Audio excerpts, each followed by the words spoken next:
Bible ప్రకారం చూస్తే ఆయన కనబడతాడు. కనబడని వాడైతే కాదు, కనబడతాడు. ఈ బైబిల్ గ్రంథంలోనే కాదు, ప్రజెంటు ఇప్పుడున్నటువంటి జనరేషన్లో కూడా మనకు ముందు తరాల్లో ఉన్న భక్తులతో మాట్లాడాడు. ఇప్పుడు కూడా మనతో వ్యవహరిస్తున్నాడు, ఆయన మాట్లాడుతున్నాడు. ఊహించని రీతిలో అనేక పర్యాయాలు, అనేక ఘట్టాలలో మనకు ప్రత్యక్షపరుచుకుంటున్నాడు. అయితే వేరు రూపంలో ఇప్పటికి కూడా దేవుడు నీతో కలుసుకుంటానే ఉన్నాడు, కానీ నీకు అర్థం కావటల్లా. కొంతమందికి స్వప్నం ద్వారా, కొంతమందికి దర్శనం ద్వారా, కొంతమందికి వ్యక్తిగతంగా కూడా, రియల్గా కూడా వచ్చి కలుసుకొని వెళ్తానే ఉన్నాడు. శాంతినగర్లో సేవ చేస్తున్న, జోరున వానబడింది, ఆదివారపు ఆరాధన, ప్రభు బల్ల టైం. 2 దారులు ఉన్నాయి. సంజీవ్ నగర్ మీదుగా చెట్లల్లో గుండా రావచ్చు, భయంకరంగా పెరుగుంటాయి అడవి తుమ్మ చెట్లు, వాటిలో గుండా రావచ్చు, దగ్గర దారి. చుట్టు దిగి రావచ్చు, అడ్డోడ్ సెంటర్లో గుండా రావచ్చు, అది చుట్టుదారి. ఒక సోదరి ఏం చేసిందంటే, ఆమె రావటం లేట్ అయింది ఆ రోజు. ఇక్కడ ప్రభు బల్ల సమయం అవుతుంది, ప్రభు బల్ల సమయం అవుతుంది. ఆ ఏరియా దాటి చెట్లల్లోకి వస్తే పెందలాడి వెళ్ళొచ్చు, చెట్లల్లో గుండా మందిరం కాడికి వెళ్ళొచ్చు అని ఆ చెట్లల్లో గుండా రావటానికి హడావుడిగా వాన పడింది, మోకాళ్ళలోతు నీళ్లు బారినాయి. ఆమె రావాలనుకున్న త్రోవలో రావడానికి అస్సలు అవకాశం ఉండదు, మోకాళ్ళలో దిగిపోయింది బురద. అలాగే అంత ముళ్ళ కంపలు కొట్టుకొచ్చినాయి. ఎక్కడ ఎన్ని ముళ్ళు ఉంటాయో తెలియదు, పెద్ద పెద్ద అడవి తుమ్మ ముళ్ళు. ఎదిగిన వాళ్ళకి, అక్కడ ఉన్న వాళ్ళకి తెలుసు నేను చెప్పింది నిజమా కాదనేది. ఆ త్రోవలో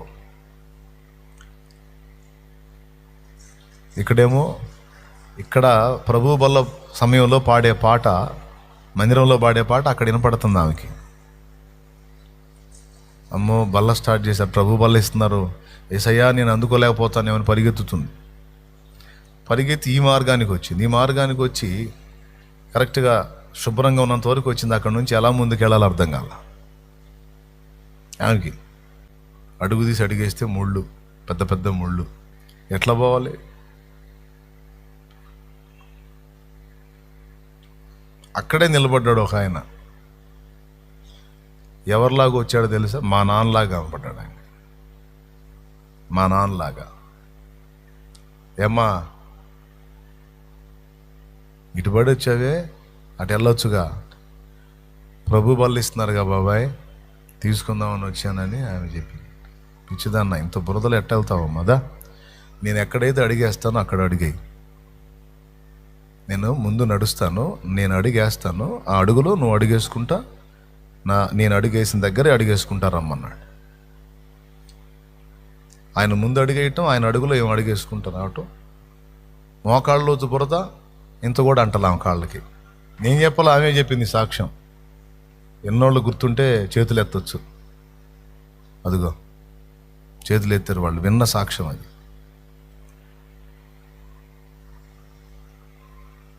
చక్కగా మొత్తం దాదాపు చెట్లన్నీ దాటించి ఇంకొంచెం ఉందనంగా ఇంకక్కడ బురద లేదు, బాగుంది నేల, వెళ్ళొచ్చు మనిషి. ఏదో పద టైం అవుతుంది పో అంటే ఒడ్డెక్కిచ్చాడు. తర్వాత వచ్చి ఆమె ఆ 4 అడుగులు నడిచింది కదా, అక్కడ కొద్ది గొప్ప అంటితే అది దులుపుకుంటా ఏకాడికి మందిరం ఆలోచనలో ఉంది, అడుగు ముందుకేసింది. అక్కడున్న వ్యక్తులు చూసి బిత్తరపోయారు. ఏమమ్మా నువ్వు మనిషివేనా? ఎట్టొచ్చావు అసలు ఈ బురదలో? పురుషుల్లో మేము పోవటానికే ఇబ్బంది పడి మేము అక్కడ కూర్చున్నాం, ఆడ మనిషివి అసలు ఎట్లొచ్చావు నువ్వు అని వాళ్ళు అరిశారు ఆమెని. నేను కాదు, బాబాయ్ తీసుకొచ్చాడు నేను వెనక్కి చూసింది. బాబాయ్ లేడు, అబ్బాయి లేడు, ఎవరు లేరు. ఆమె చెప్పిన సాక్ష్యం ఏంటంటే, కాళ్ళు అక్కడే గడగడ వణిగిపోయినాయంట. ఆయన సన్నిధి కోసం ఆశపడి ఆయన శరీర రక్తాలు తీసుకోవటానికి, అయ్యో నేను పోగొట్టుకుంటానేమో ఈ వారం అని ఆమె ఆందోళన పడి ఆ హృదయంలో ఆయన కొరకున్న ఆకలి, ఆతృత ఆయన ఎరుగును. చూస్తే లేడు, ఎవరు లేరు. ఎవరమ్మా, ఎవరు పిచ్చిదానిలాగా ఉన్నా, ఎవరు వచ్చారు? నువ్వే వచ్చావు ఒక్కదాని. మేము మా కళ్ళు పోయినాయి, మేము చూస్తున్నాం. లేదు ఆయన ఉన్నాడు, బాబాయ్ ఉన్నాడు. బాబాయ్ లేదు. వాళ్ళకి ఆశ్చర్యం, మోకాళ్ళ లోతు బురద ఉంటే నీకు బురద కాలేదు ఏందంటారు వాళ్ళు. ఆయన ముందు నడిచారు, నేను నడుచుకుంటూ వచ్చాను. నీకు అర్థమైపోయింది, నీకు ఏడుచుకుంటూ వచ్చింది మందిరానికి, వణుకుతా, గడగడగడ వణుకుతా, ఏడుస్తుంది, మాట్లాడలా. ఏందమ్మా తర్వాత చెప్పింది. ఆయన నాతో నడిచాడు, ఆయనతో నేను నడిచాను. దేవుడు ఎంతైనా నమ్మదగిన వాడు. అంతేకాదు, అన్ని వేళలా మనల్ని కాచుకునేవాడు. కొన్నిసార్లు మనకు అర్థమయ్యే రీతిలో, కొన్నిసార్లు మనకు అర్థం కాకుండానే మనల్ని సేవ్ చేసుకుంటాడు. ఆయన కాపాడుకుంటాడు. నాకుంది అనుభవం, చాలాసార్లు అనుభవించాను నేను. కాబట్టి బైబిల్లోనే ఆనాటి భక్తులకు కనపడటం కాదు, ఈరోజు కూడా ఆయన్ని ప్రేమించి ఆయన కొరకు మిగుల ఆశతో ఆకలిగొన్న హృదయాలకు ఇప్పటికీ ఆయన సమీపస్తుడే. ఆయన్ని ప్రేమించి ఆయన కోసం ఆతృత పడిన ప్రతి గుండెకు ఆయన సమీపస్తుడే, గోచరుడే, సగోచరుడే, అగోచరుడు కాదు.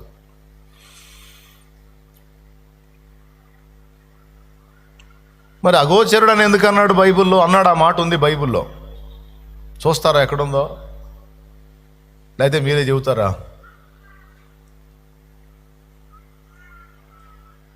సరే, ఏడో చాటు ఉందలే, ఇప్పుడు మనకు సమస్య అది కాదు. నాకు వెళ్ళి చూడండి.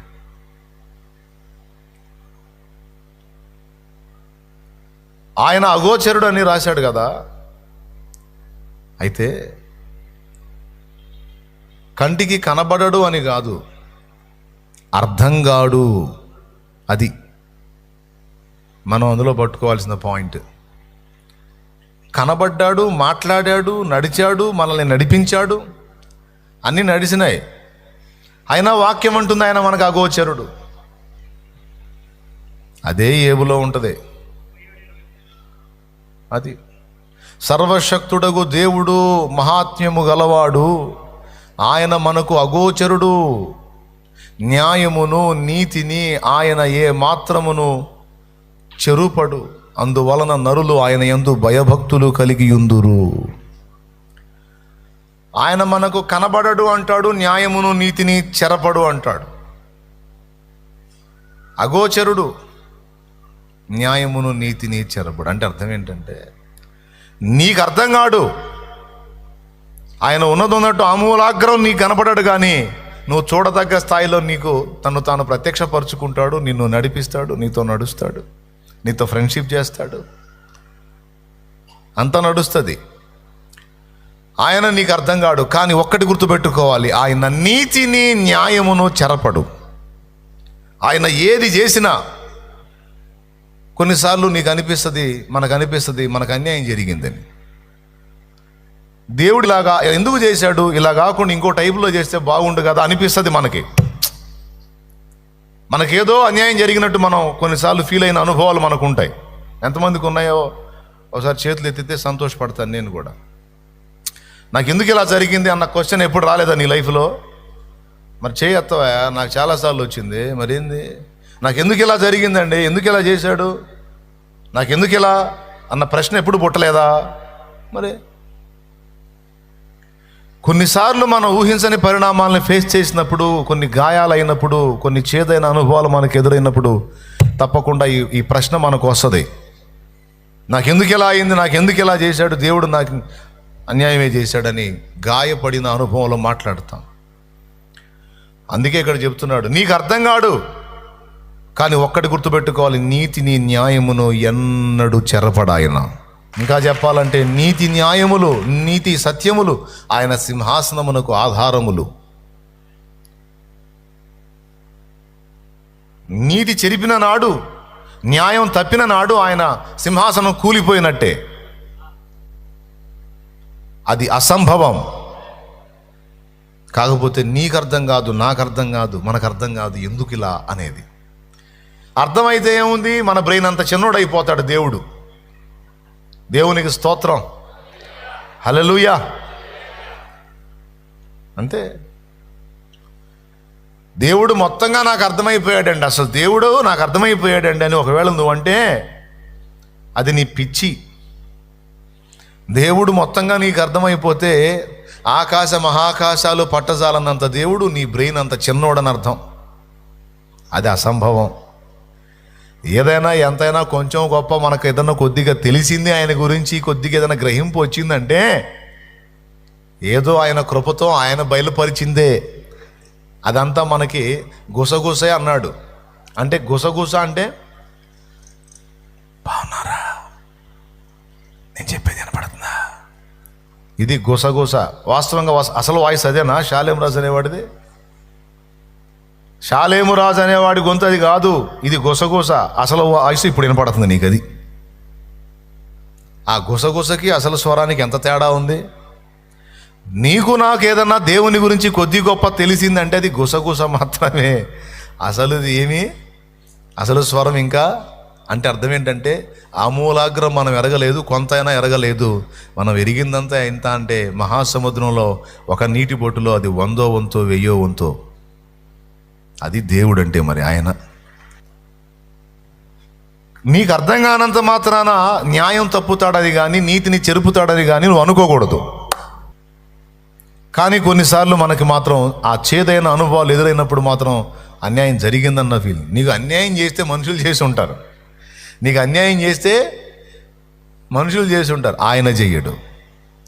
లేదా అన్యాయం చేసుకుంటే నీకు నువ్వు చేసుకుంటావు పనికిమాల ఆలోచనలతో, పనికిమాల వ్యవహారాలతో, కానీ ఆయన చెయ్యడు. ఆయన న్యాయాధిపతి. ఆయన తన చర్యలన్నింటిలో 100% న్యాయాన్ని చూపించే దేవుడు. దేవుడు దేవుడు బాగా విను. ఆయన అగోచరుడు అంటే అర్థం కాడు. కొంతమంది దేవుణ్ణి ఒక చట్టంలో పెట్టి ప్రజలకు ప్రజెంట్ చేయడం నేను చూశాను. సేవకులు కూడా, దైవజనులు కూడా దేవుణ్ణి ఒక పరిమితిలో పెట్టి, ఒక చట్టంలో పెట్టి దేవుడు ఇంతే అని మనుషులకు ప్రజెంట్ చేయడం చూశాను. నేను బిత్తరపోయా. అయ్యా, దేవుడు అంతవరకే తెలుసు నీకు, దేవుడు నీకు అంతవరకే తెలుసు. కానీ నీకు తెలియనిది ఇంకా దేవుడు చాలా ఉన్నాడు. మన గొడవంతా ఎలా ఉంటుందో తెలుసా దేవుడి గురించి? ఒక 5గురు కళ్ళు లేని వాళ్ళు, గ్రుడ్డి వాళ్ళు కలిసి ఏనుగును చూద్దామని వెళ్ళారంట. దేన్ని? ఏనుగుని చూద్దామని వెళ్ళారు. ఒక్కొక్కడు పోయి ఒక్కొక్క భాగాన్ని చూసి వచ్చాడు. ఒకడేమో చెవులు పట్టుకున్నాడు, ఒకడేమో ఏనుగు తొండం పట్టుకున్నాడు, ఒకడేమో తోక పట్టుకున్నాడు, ఒకడేమో కాలు పట్టుకున్నాడు, ఒకడేమో పొట్ట పట్టుకున్నాడు. తర్వాత 5గురు కూర్చొని డిస్కషన్ చేస్తున్నారు ఏనుగంటే ఏందని. ఒకడన్నాడు ఏనుగంటే శాటరా అన్నాడు. శాట? అవునరా, ఏనుగంటే శాట, నేను పట్టుకొని చూస్తే అంత శాటలాగా ఉందిరా అన్నాడు. ఇంకొకడు అన్నాడు తొండం చూసి ఏనుగంటే గొట్టం రా అన్నాడు. గొట్టం. ఇంకొకడు అన్నాడు, ఇప్పుడు వాళ్ళు చెప్పే ఆధారాలను బట్టి వాళ్ళు ఏ పార్ట్ పట్టుకున్నారో అర్థమైంది మీకు. ఒకడన్నాడు ఏనుగంటే ఏం లేదురా, నిలువెత్తు స్తంభం రా అన్నాడు. అంటే ఈడేం పట్టున్నాడు ఇప్పుడు మీరు చెప్పండి. అది. ఇంకొకడు అన్నాడు అది ఏం లేదురా, ఏనుగంటే చీపురు కట్టరా అన్నాడు. చీపురు కట్టరా అన్నాడు. వాడేం పట్టుకున్నాడు? తోక. ఏనుగు తోక చూసారు ఎప్పుడన్నా? ఆ తోక మీద దానికి ఉండే వెంట్రుకలు మనకి చీపురు పొలాలు అంతలా ఉంటాయి. అది పట్టుకొని వాడు ఏనుగంటే ఏం లేదురా, చీపురు కట్టరా అన్నాడు. ఆగండే, తల ఒక మాట. ఒకడేమో చాట్ అంటాడు, ఒకడేమో గొట్టం అంటాడు, ఒకడేమో స్తంభం అంటాడు, ఒకడేమో చీపురు కాదురాలో ఏనుగంటే చట్టు బండరా అన్నాడు. ఇంకొకడు ఏంటిది చట్టు బండరా ఏనుగంటే అన్నాడు. ఈడు ఎక్కడ చేపెట్టాడు? పొట్ట మీద చేపెట్టాడు. పొట్ట మీద చేపెట్టి తడివితే ఎంత తడివినా బండలాగానే తగిలితే. ఇప్పుడు చెప్పండి, వాస్తవేనా? ఏనుగంటే చీపురు కట్ట అంటే ఒక్కొక్కడు ఒక్కొక్క భాగాన్ని స్పర్శించి అది విషయం. ఓయ్ బొమ్మ కూడా ఉందే, దేవునికి స్తోత్రం కలుగును గాక. నేను ఇంకొకటి మరిచిపోయాను, వాడు దంతాలు పట్టున్నాడు ఒకటి చూడండి. ప్రిలారా, ఒక అంధుడు, కండ్లు లేనివాడు ఏనుగును మొత్తంగా అర్థం చేసుకోవటం కష్టమైనట్టు మనం కూడా దేవుణ్ణి పరిపూర్ణంగా చూడగలిగేంత నేత్రాలు కలిగి లేం.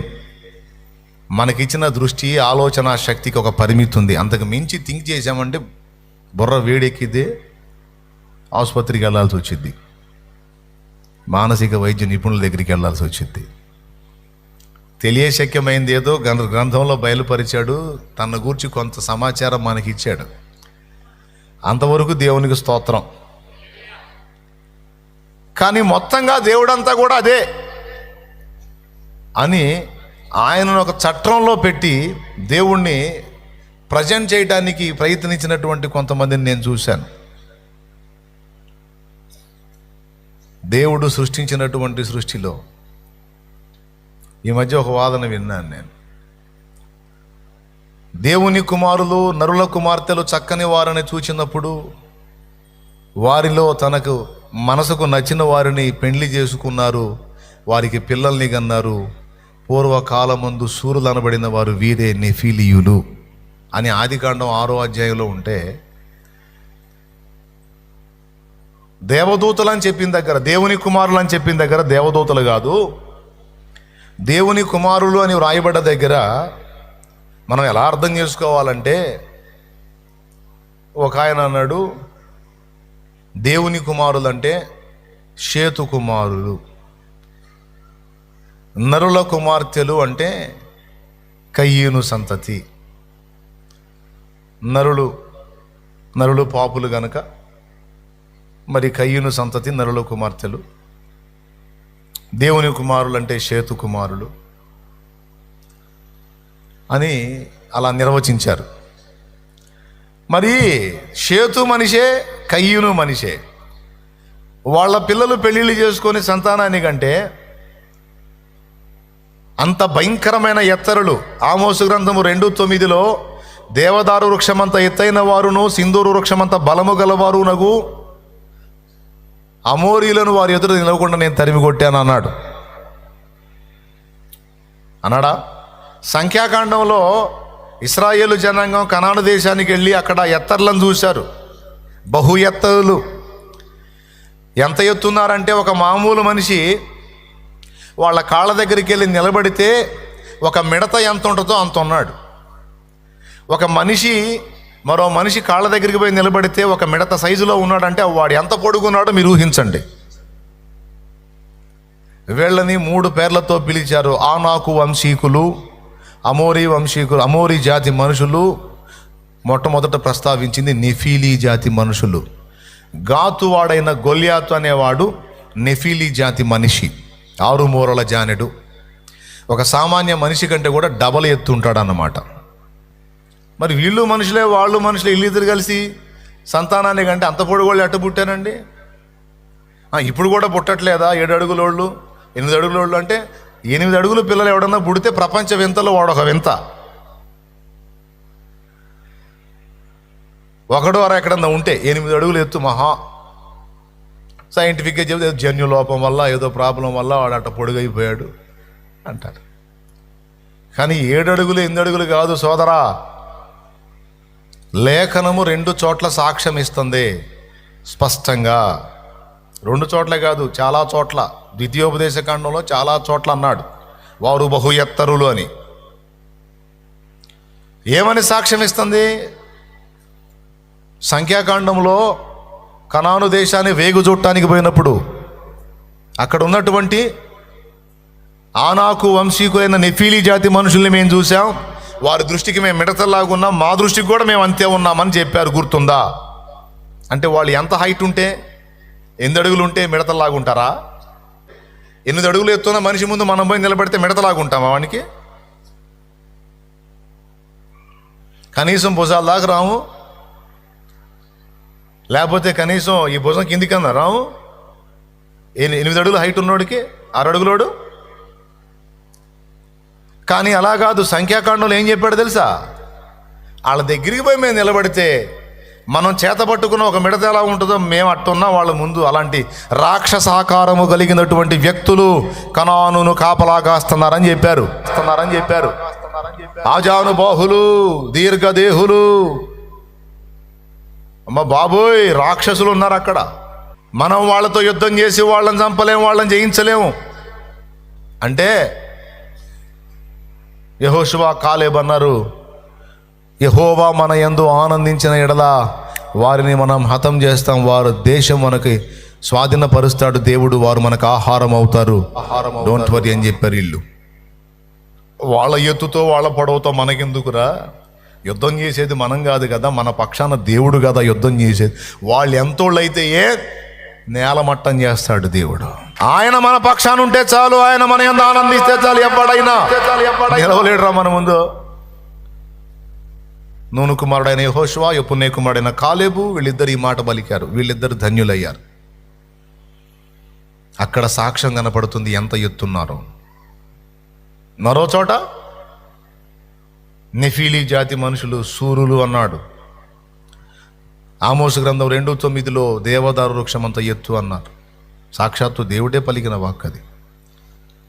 దేవదారు వృక్షమంతా ఎత్తైన వారును, సింధూరు వృక్షమంతా బలము గలవారునగు అమోరీలను వారి ఎదుట నిలవకుండా నేను నాశనము చేసి తిని కదా అన్నాడు. చూడు ఆమోసు 2:9. ద్వితీయోపదేశకాండం 1వ అధ్యాయం నుంచే చదివితే ఉంటుంది మనకి. ఆ దేశపు ఎత్తర్లను దేవుడు తరిమి కొట్టేసి మీకు స్వాధీనపరుస్తాడు.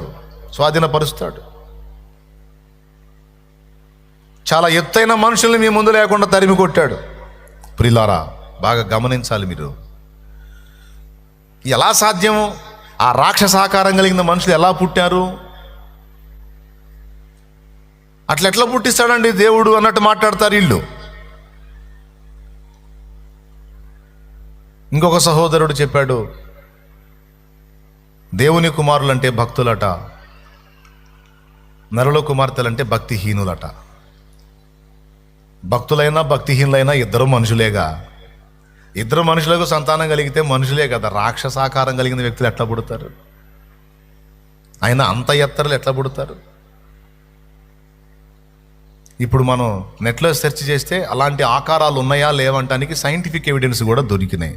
అలాంటి దీర్ఘదేహులు భూమి మీద జీవించారు అనడానికి స్కెల్టన్స్ ఉన్నాయి. నెట్లో సెర్చ్ చేస్తే మీకు కనపడతాయి. వాని పుర్రే ఒక మనిషి ఎత్తు ఉంటుంది.